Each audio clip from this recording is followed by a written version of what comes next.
So I didn't know it existed until I got to college, and I was thinking wanted to be in a healthcare profession, but wasn't exactly sure. I was thinking maybe physical therapy, but was on the edge of things. And I was playing volleyball my freshman year. I went to UW Stevens Point and I hurt my shoulder. And they're like, go see the athletic trainer. And I was like, who's that? What is that? I don't need a personal trainer. I don't need someone to make me stronger. I need someone to help me with my injury. They're like, no, no, no, no, not a personal trainer, an athletic trainer.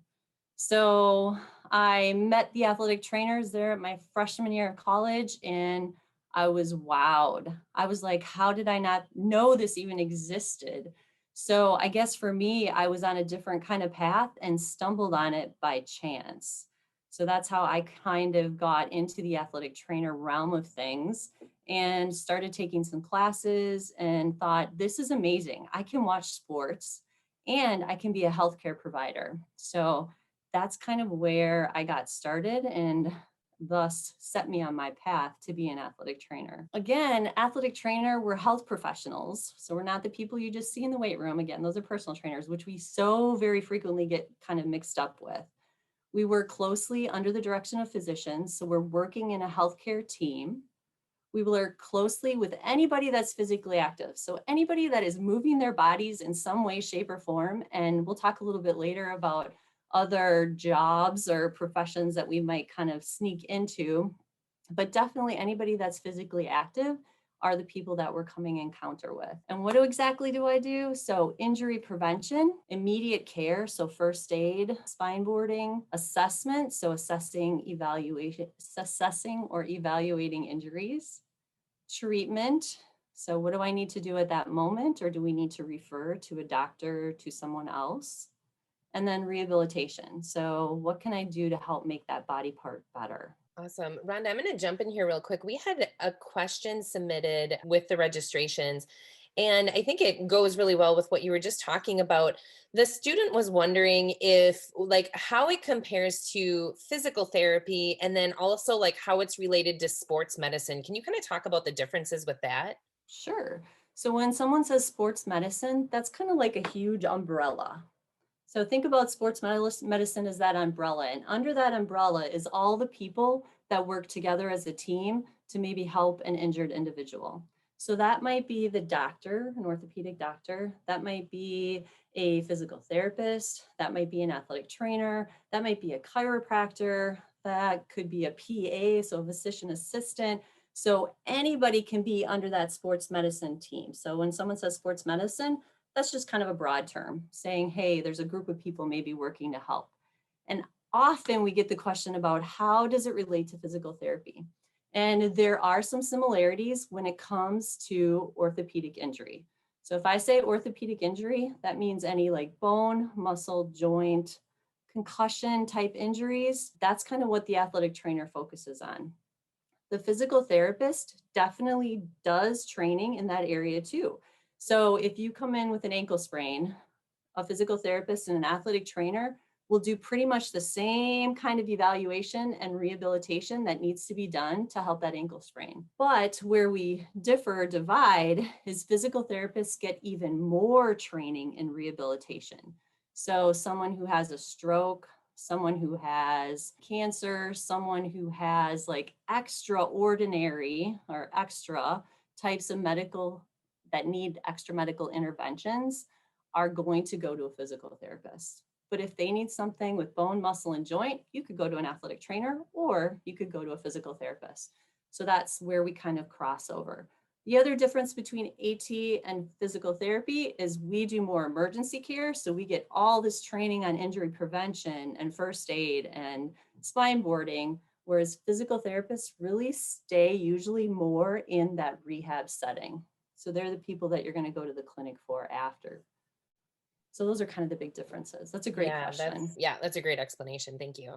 Yeah. So again, our job descriptions, you can kind of see from the pictures, we're doing treatment, we're doing rehab, we're reconditioning any type of bone, muscle, joint kind of injury. We also have to definitely document everything that we do, just like any healthcare professional. You have to make sure that you are doing the things that you should be doing. There's also professional responsibility and development. So every year there's so many things that I need to do. So continuing education to make sure that I'm continuing to learn anything new that's coming out in the field of medicine, sports medicine, let's say, so that I can stay on top of my skills and know the best ways to help my patients. So anybody in healthcare, they're always doing continuing education to make sure that they're staying at the top of their game. Other things that we might do if we split it up a little bit more, so prevention of injuries, hydration. So I'm going to make sure that my athletes are staying hydrated.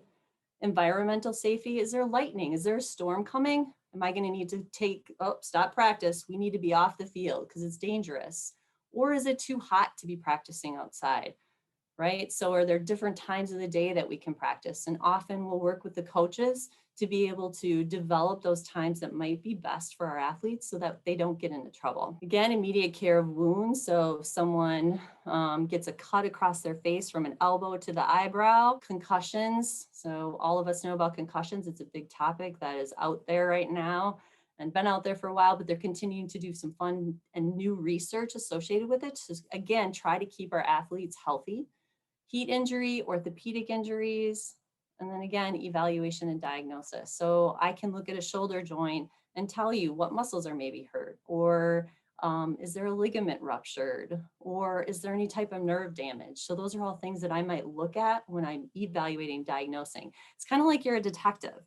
So you have all these tools and you got to put those tools together and try to figure out what is the injury. So it's kind of almost like a game to figure out at the end what exactly is going on with this person and how can I best help them so they can get back to what they want to do. That's super cool. One student had asked, what's it like working with patients? So maybe you can talk about, I mean, do you only work with athletes or kind of what is that experience like? Going to get to that, but I can talk a little bit about it. Like, I think, when someone says, why do you want to be in healthcare? Because it's the interactions with the people that you get to make. The really amazing thing that keeps people wanting to stay in athletic training, I think, is the amazing bonds that you create. We talked a little bit ago about the difference between PT and AT, so physical therapist and athletic training, is that I see my patients probably every day. Whereas if you go to a PT clinic, you might see them once or twice a week for 4 weeks, and then you're done with them. So the athletic trainers are always with the teams, always around the sporting events. So you're there, you're the first person that sees what goes on, and you're the last person to see them enter back onto the field.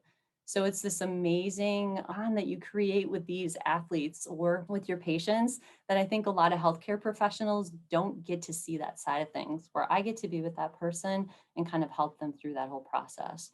So I think that's the really amazing piece that comes with being an athletic trainer. Wonderful. Thank you. So where do we work? Well, I will say that probably the most common places that you're going to find athletic trainers are in your middle schools, high schools, colleges, and universities. And then a small percent might go into our professional organizations. So like working with the Milwaukee Brewers, working with the Packers, right? So the bigger time athletes in those professional settings.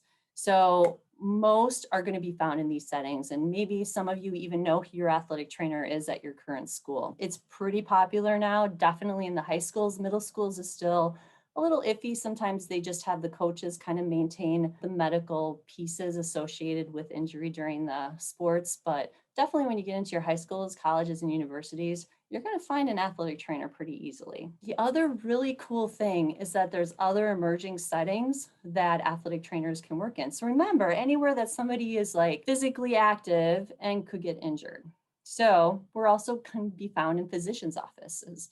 So you can also work as an athletic trainer in a physician's office. So let's say an orthopedic doctor who needs help in their office, maybe help bringing the patient back, doing initial evaluations, and then giving them exercises after the doctor kind of diagnoses what goes on or what went on. So anything physician, hospital based. There also are all small private sports medicine or rehab clinics where again, you're working with many professionals in one place. So it might be the doctor, the physical therapist, the athletic trainers, whoever's maybe in that setting, all working together to be able to help the patient. So those are some extra places. And then there's this whole mind-blowing other side of employment settings. So in the industrial and occupational settings. So again, people like Harley Davidson actually hires athletic trainers to work in their plant.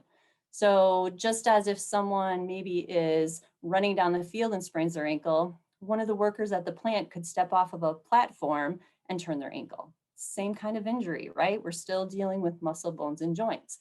So they hire athletic trainers. Fire departments and police hire athletic trainers. We have a very close relationship with Cody, who is our athletic trainer at the Milwaukee Fire Department. So oftentimes he'll come in, or we'll actually send students to him to do rotations with him so that they can learn how the firemen could be best serviced when with an athletic trainer. Again, they're climbing ladders, they're going through windows, they're crawling under things, and they can get hurt just like anybody else. NASA. So we just saw astronauts come back from space. If you've been paying attention to the news, there are actually athletic trainers that work at NASA. After they come back from their space travels, because they're in that unweighted environment, they're often very fatigued. Their muscles aren't working normally as they would here on Earth. So the athletic trainers can help them get back to their best shape afterward. The military hires athletic trainers. So you actually don't have to be in the military. It's a extra outside employment, but you get to work with military personnel when they go to boot camps, right? They're doing their different types of get ready exercises to get them ready for being full-time in the military. And oftentimes we'll see them get hurt. So there's definitely athletic trainers in that setting. And then in the performing arts. So if you kind of look at the bottom of the screen, Cirque du Soleil, ballet, the Milwaukee Ballet has an athletic trainer. And did you know Disneyland hires 21 athletic trainers, right? So Mickey falls off the stage after doing a performance, or Minnie twists her ankle while she's strutting across for something or other. Maybe Goofy trips her along the way, right? Bone, muscle, joint injuries. And so it's really fun that there's all these new emerging settings that are coming out that athletic trainers can be in. Again, anywhere where people are being physically active. So what's a day in the life look like for an athletic trainer? It really varies. Totally depends on the setting that you're in, right? That's the way it is with any job. Not all jobs are 9 to 5. Sometimes they're 11 to 9 p.m. at night, or different types of hours, or maybe they're on the weekends. So a normal athletic trainer, again, most athletic trainers are going to be in the high school or collegiate setting. So maybe you're there before games, before practices, you're doing treatments, you're getting water, you're getting ice, and your emergency supplies ready for that practice. You watch sports. I get to just sit around and watch sports most of the time and hoping, right, that none of my athletes get hurt while I'm watching. We do, though, if anything does happen, we take care of those injuries, or we make a decision, do we need to call paramedics, EMT to be just able to send them to the hospital? Or is it something that I can manage and maybe follow up with? Clean up after practices, after events, we rehabilitate injuries, and we definitely work with other healthcare professionals to make sure that they, again, we want the best treatment possible. So is it going to the doctor? Are they going to a chiropractor? Who are they seeing in their life to help that injury through? So this is what our athletic training facility looks like here at Concordia. And it's kind of, the areas are common, but it might look a little bit different at each institution that you go to. So if you look in the upper left corner where it says Concordia Athletic Training, so those are our taping tables. So usually they're going to have an area where the athletes can hop up on the tables. They can be high. So if I need to tape an ankle, they're right there in front of me and ready to roll. If you look to the upper right, that's kind of like our evaluation area. So it might look familiar if you've ever been into like a rehab clinic or gone to physical therapy. There's definitely tables where they can sit. We can talk to the patients. We can have them do different activities or different skills that I want to make sure and see how their bones, muscles, and joints are doing. The two middle pictures are rehab bay. So this might be, again, if you've been to physical therapy before, this is definitely what a physical therapy clinic might look like. They have all the tricks and tools of the trade to do different activities to make sure that we are getting the ankle stronger, the shoulders more mobile, whatever might need to be done. We're very fortunate here at Concordia. We have a SwimX. So if you look down in that lower left corner, it's a very small pool, and it has a platform bottom that we can take in or take out so we can do water rehab. I love water rehab, so fun and such a good way to get the athletes back. Get them moving before they can move maybe even on land. It also has a jet associated to it, so we could have the athlete run in the SwimX to get them conditioned, to get them back and ready for their sport. And then on that picture in the bottom right, another part of our hydrotherapy room is there's whirlpools. They're like the big silver tubs. So if we need to fill those with ice, we can do ice baths, we can do warm baths, Just again, depends on what kind of injury it is and what I think might work best for that athlete. So, how do you become an athletic trainer?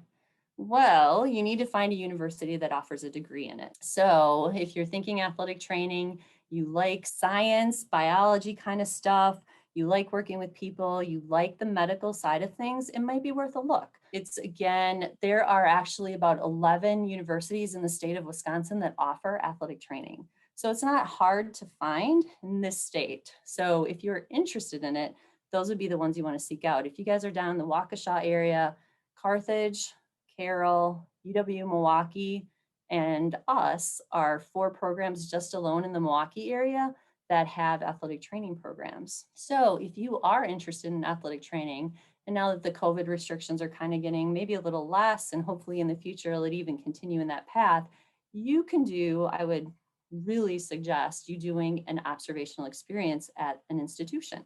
So usually if you call up their athletic training program and talk to their program director, you should be able to do an observation day or an hour or 2 hours, whatever it kind of works out with. But observing where you want to go is so important because then you can kind of see how things look rather than just maybe hearing about it, seeing a few pictures from me today. Really being live and with it can help you make some decisions as to, well, do I want athletic trainer? Do I want physical therapy? Or I'm kind of thinking nursing. Always good to kind of do some type of observational experience. So I highly, highly recommend you doing that. Classes that you take once you get to the university. So usually some type of an intro just to get you kind of formatted into the program, medical terminology, right? We're just like doctors, nurses, anybody kind of has their terminology that they need to know. Is it a bursitis? Is it a strain? Is it a sprain? Like all those types of topics so that we can talk medically to each other. Evaluation of injury, rehabilitation. We learn about modalities. So not only do we use heat and ice, we learn about laser therapy, ultrasound therapy, electrical stimulation. Maybe you guys have like had some of that done. Again, if you've ever been to the physical therapist, those are the same things that we can do. We definitely need to learn a little bit about psychology and the mental aspects of the athlete or the physically active person. We do learn a little bit about general medical illnesses because, again, I'm spending a lot of time with these people, the athletes or the patients, and they'll be like, hey, I've got like this weird spot on my skin over here. So it would be important for me to be like, ooh, that looks kind of suspicious. I'm kind of wondering if it's some kind of skin cancer. Let's call up the dermatologist. Let's get you an appointment. So I can help facilitate some of those referrals, whether it's something for the eye or something for the ear. So we do learn a little bit about general medical conditions so that we can help refer out as needed. And then, like I talked about, lovely paperwork, there's always paperwork in every job. So again, you need to know how to organize things. You need to prove that you're doing what you should be doing with those patients. So it's really important to have that component with it. And then part of your time in an athletic training program is being able to explore because, well, I'm not sure if I want to work in the high school setting. Maybe I want to be in the Milwaukee Fire. So usually any program you go to, they'll offer during your time in the program clinical rotations. And they do that so you can figure out the best place that you want to be when you leave the program. So whether it's high schools, ballet, industrial, you'll be able to try all those different areas out and kind of have a better idea of where you want to be at the end. That is super interesting. So these are all bachelor's programs. Is a bachelor's degree going to get you into the field of athletic training? That is a great question. And I didn't put that in there, but most programs now are switching to a master's level program. So what that means is you'll get a bachelor's degree, so usually 4-year degree in something else. So it could be kinesiology, it could be exercise science, it could be biology, whatever you deem is best for you. And then you will go on to a master's program in athletic training. So pretty much every program in the state is switching over to that right now. So by the time you guys get to that point, that's what you're going to be looking for and watching for. And the same thing would be like if you wanted to do physical therapy. Again, you're going to go get a bachelor's degree in something, and then you're going to go to physical therapy school or PA school.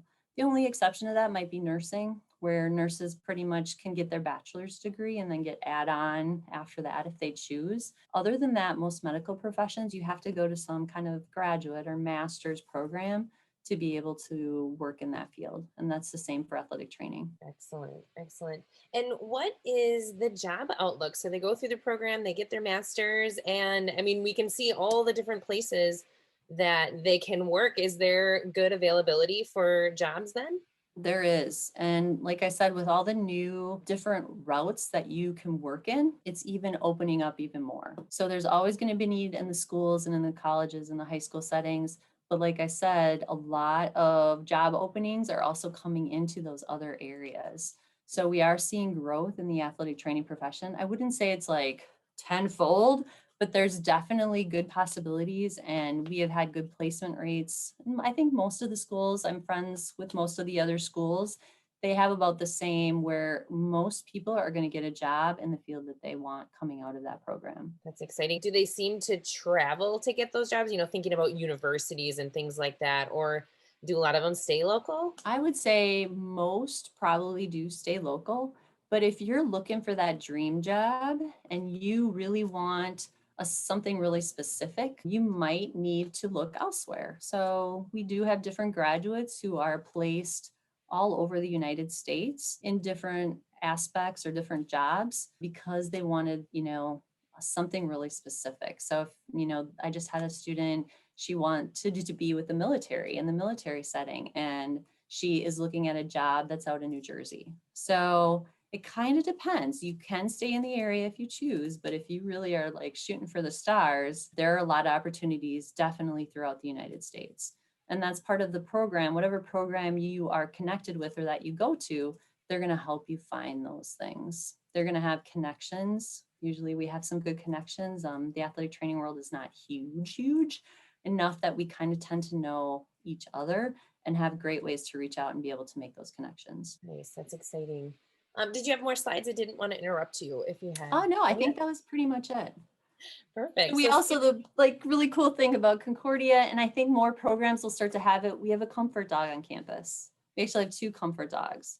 So I'm in the handler for one of the dogs, meaning that the dog is able to work with me and come into the athletic training room and is around our students and our athletes, because dogs just sometimes make people feel really happy. And when you're in an injury situation, sometimes you can get sad, you can get a little anxious, and having a therapy or comfort dog available can really help with that. So that's something that we are trying to be more of a part of here. So it's that kind is of a fun thing. That's super cool. And you know what? Especially with this pandemic, I imagine we're going to start to see more and more of that, as we no doubt are going to see more mental health issues cropping up and things like that with, students across all campuses. Did you have to go through, like, what kind of training did it take to be able to be the handler? So we do a program here through campus, and athletic training and education just partnered together. We partnered together last year to do our own kind of training certificate. So it just depends on the institution that you're at and what they have available. So I went through like a weekend training and then lots of hands-on experience. Awesome. So does the dog come home with you? Is it like, No, it has like a home that it goes to every day. Her oh, name is Zoe, and then she comes to work every day, and she puts her vest on and she knows when she's at work, and then she goes home at night. So there's a definite home person that she goes home with. But then during the day, she rotates around. There's about 8 of us that are handlers. And so we take shifts with her throughout the day. that is very cool. Well, students, we are going to be wrapping up here in just a minute. So if there's any other questions that you have, now would be the time to enter those in the chat. And Rhonda, one thing we just usually like to wrap up is just any advice that you have for students or things they can be doing now to prepare themselves for this field. You gave great information about the career as a whole and what they can be doing, but any other last thoughts? I think the biggest thing is, and I kind of mentioned it a little bit earlier, is observing. Like if you think you want to be in a certain profession, whether it's an office assistant or a nurse or whatever it might be, going and doing an observational experience is really important, because then again, you can see what it really looks like. And again, talk to another professional in that setting to see their feelings on it, and then doing really good at school, right? So keeping up with what you need to keep up with at school is so important, and never be afraid to reach out and ask for help. I think those are some really good things to remember, because sometimes you're like, "Ah, I don't want to ask," But you know what? I ask coworkers all the time, hey, have you ever seen this before? Do you have any other suggestions? Because I feel like I've hit a wall. Need to be able to ask questions. So I think that's what I'd love to leave you with. Yeah, that's very great advice. Well, Rhonda, we really appreciate your time today and sharing all this awesome information. Students, we've put a link in the chat for a survey that you can just let us know what you thought of today's session. And we hope to see you again for more sessions. Thank you so much.